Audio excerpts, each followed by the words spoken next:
ನಮಸ್ಕಾರ ವೀಕ್ಷಕರೇ, ಡಿ9 ನ್ಯೂಸ್ಗೆ ಸ್ವಾಗತ ಸುಸ್ವಾಗತ. ಬಾಗಲಕೋಟೆ ಜಿಲ್ಲೆ ಜಮಖಂಡಿ ನಗರದ ರಮಣಿವಾಸ ಹೈವೇಯಲ್ಲಿ ಇಂದು ವಿಧಾನ ಪರಿಷತ್ ವಿರೋಧ ಪಕ್ಷದ ನಾಯಕರಾದ ಛಲವಾದಿ ನಾರಾಯಣಸ್ವಾಮಿ ಅವರು ಕಾಂಗ್ರೆಸ್ ಸರ್ಕಾರದ ಬಗ್ಗೆ ಹಾಗೂ ವಕ್ಫ್ ಬಗ್ಗೆ ಮಾಧ್ಯಮದ ಮುಂದೆ ಮಾತನಾಡಿದರು. ಬೋರ್ಡ್ ಅಂತಂದ್ರೆ ಅದು ಒಂಥರ ಲ್ಯಾಂಡ್ ಜಿಯಾದ್ ಆಗಿದೆ. ಈಗ ಈ ಲ್ಯಾಂಡ್ ಜಿಯಾದ್ಗೆ ನಾವೆಲ್ಲ ವಿರೋಧ ಇದೆ. 11ನೇ ಶತಮಾನದಲ್ಲಿದ್ದ ಮಠಮಾನ್ಯಗಳಿಗೂ ಕೂಡ ಇವತ್ತು ನೋಟಿಸ್ ಕೊಟ್ಟು ನಮ್ಮದು ಅಂತ ಹೇಳ್ತಕ್ಕಂಥದ್ದು ಇದು ಸರಿಯಲ್ಲ. ರೈತರ ಜಮೀನುಗಳು ಯಾವುದೇ ಕಾರಣಕ್ಕೆ ವಕಫ್ ಬೋರ್ಡ್ಗೆ ಸಂಬಂಧ ಇಲ್ಲದೆ ಇರತಕ್ಕಂಥದ್ದು, ಅದಕ್ಕೂ ನೋಟಿಸ್ಗಳು ಕೊಟ್ಟಿದ್ದಾರೆ. ಅದನ್ನ ವಿರೋಧಿಸ್ತಾ ಇದ್ದೀವಿ. ಇಡೀ ರಾಜ್ಯಾದ್ಯಂತ ಹೋರಾಟ ಬಿಜೆಪಿ ಮುಖಂಡರು ಎಲ್ಲ ಸೇರಿ ಮಾಡ್ತಾ ಇದ್ದೀವಿ. ಇದರಲ್ಲಿ ಒಂದೇ ಒಂದು ಇಂಚು ಜಾಗವನ್ನು ಕೂಡ ವಕಫ್ ಬೋರ್ಡ್ನವರು ತೆಗೆದುಕೊಳ್ಳಲಿಕ್ಕೆ ಸಾಧ್ಯ ಇಲ್ಲ. ನಾವು ಬಿಡೋದಿಲ್ಲ. ಆ ವಕಫ್ ಬೋರ್ಡನ್ನೇ ರದ್ದುಪಡಿಸಬೇಕು ಅಂತೇಳಿ ನಮ್ಮ ಹೋರಾಟ ಮಾಡ್ತಾ ಇದ್ದೀವಿ. ರದ್ದುಪಡಿಸ್ತೇವೆ. ಈಗ ಇವರು ಸುಳ್ಳು ಗ್ಯಾರಂಟಿಗಳು ಜನ ಸ್ವಲ್ಪ ನಂಬಿದ್ದಾರೆ. ಎಲ್ಲಕ್ಕಿಂತ ಮಿಗಿಲಾಗಿ ಯಾವಾಗಲೂ ಕೂಡ ಸರ್ಕಾರ ಯಾರ್ದು ನಡೀತಿರ್ತದೆ ಅವರದು ಮೇಲ್ಗೈ ಆಗತ್ತೆ. ಯಾಕಾಗತ್ತೆ? ಜನ ಚಿಂತೆ ಮಾಡ್ತಾರೆ. ವಿಶೇಷ ಏನಂತಂದ್ರೆ ಸರ್ಕಾರ ನಡೀತಾ ಇರೋದ್ರಿಂದ ಕಾಂಗ್ರೆಸ್ನವರು ಅಧಿಕಾರದ ದುರುಪಯೋಗ ಬಹಳಷ್ಟು ಮಾಡ್ತಾರೆ. ಗವರ್ಮೆಂಟ್ ಮಿಷನರಿ ಇದರಲ್ಲಿ ಬಹಳ ಯೂಸ್ ಆಗುತ್ತೆ ಸಹಜವಾಗಿ. ಆ ಕಾರಣದಿಂದ ಅವರಿಗೆ ಜಯ ಆಗಿರ್ಬೋದು. ಗ್ಯಾರಂಟಿ ಅಲ್ಲ, ಕೆಲವು ಗ್ಯಾರಂಟಿಗಳು, ಅವ್ರ ಸುಳ್ಳುಗಳು ಇವೆಲ್ಲ ಬಹಳಷ್ಟಾಗಿದೆ. ಇದೇ ಸುಳ್ಳುಗಳನ್ನ ಮಹಾರಾಷ್ಟ್ರದಲ್ಲಿ ಯಾಕೆ ತಿರಸ್ಕಾರ ಮಾಡಿದ್ರು? ಅಲ್ಲಿ ಒಂದು ಸರ್ಕಾರ ಬರಬೇಕು, ಒಂದು ಸರ್ಕಾರ ಹೋಗ್ಬೇಕು ಅನ್ನೋದು ಇರ್ತದೆ.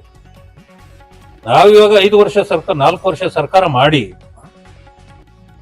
ಉತ್ತಮವಾದ ಕೆಲಸ ಮಾಡಿದ್ರಿಂದ ಜನ ಇವತ್ತು ಒಳ್ಳೆಯ ರಿಸಲ್ಟ್ ಅನ್ನು ಕೊಟ್ಟಿದ್ದಾರೆ. ಇಲ್ಲಿ ಇವತ್ತು ಅವ್ರದ್ದು ಸರ್ಕಾರ ನಡೀತಾ ಇದೆ, ಸ್ವಲ್ಪ ದಿವಸಕ್ಕೆ ನಡೀಲಿ. ಅದಕ್ಕೆ ಅದಲ್ಲದೆ ಯಥೇಚ್ಛವಾಗಿ ದುಡ್ಡು ಎಲ್ಲ ಕೊಟ್ಟಿದ್ದಾರೆ.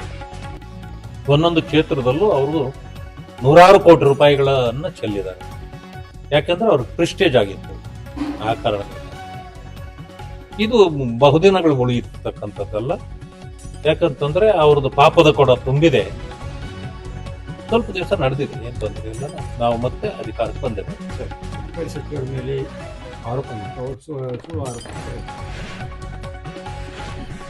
ಯಾರಾದ್ರೂ ಕಳ್ಳನ್ಗೆ ನೀನು ಕದ್ದಿಯಾ ಅಂದ್ರೆ ಏನ್ ಹೇಳ್ತಾರೆ? ಏನೆಲ್ಲ ಕದ್ದಿದ್ದೀನಿ ಅಂತಾರ. ಎಲ್ಲರೂ ಹೀಗೆ ಆರೋಪ ಬಂದಾಗ ನಂದಿಲ್ಲ ಅಂತಾರೆ. ಆದ್ರೆ ಸ್ವಲ್ಪ ದಿವಸ ಆದ್ಮೇಲೆ ಅವರೇ ಒಪ್ಕೊಳ್ತಾರೆ. ಸಿದ್ದರಾಮಯ್ಯ ಹೇಳಿಲ್ವೇ, ನನಗೂ ಇದಕ್ಕೆ ಏನು ಸಂಬಂಧನೇ ಇಲ್ಲ.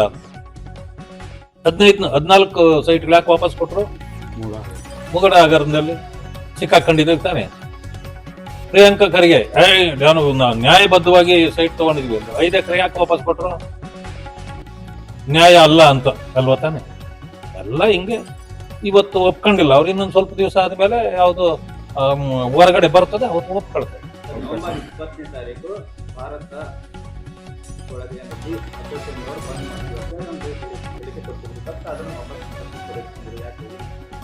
ಇನ್ಫ್ಲೂಯೆನ್ಸ್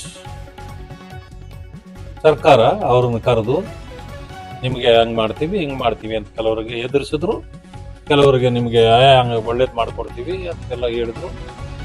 ಆಮೇಲೆ ಮೊದ್ಲು ಹೇಳಿದ್ರಲ್ಲ, ಇಷ್ಟೊಂದು ಲಂಚ ಜಾಸ್ತಿ ಆಗಿದೆ, ಅದರಿಂದ ನಾವು ಬಂದ್ ಮಾಡ್ತಿದ್ದೀವಿ.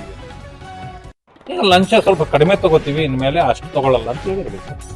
ಕಡಿಮೆ ಮಾಡಿರ್ಬೇಕು ಪರ್ಸೆಂಟೇಜ್. ಅದರಿಂದ ವಾಪಸ್ ಸಾಕಷ್ಟು